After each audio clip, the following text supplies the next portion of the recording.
Sénateur Kuzner, à vous la parole. Merci, Monsieur le Président. Heureux de voir Monsieur le ministre. Félicitations pour votre nomination comme ministre des Finances.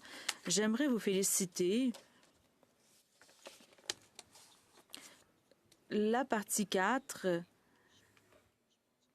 ne relève pas de votre expertise, mais vos commentaires sont appréciés.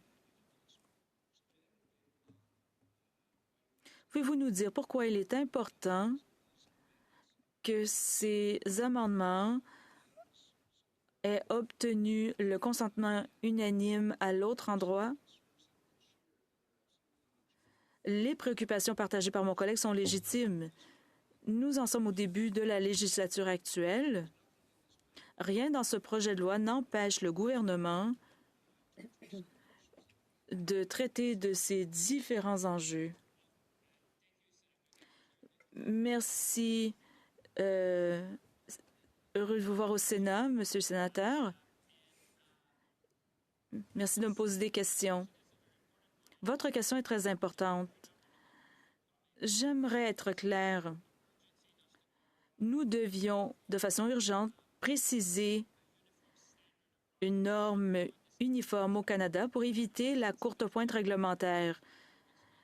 Je comprends les questions et commentaires d'autres sénateurs, mais ce qu'on me dit beaucoup, c'est que les organisations, au-delà des partis politiques, et bon, vous le savez, les sénateurs veulent avoir une norme nationale quand on a 10 provinces et qu'on doit traiter de cette question, bien la courte pointe réglementaire n'aide pas. Dans ce projet de loi,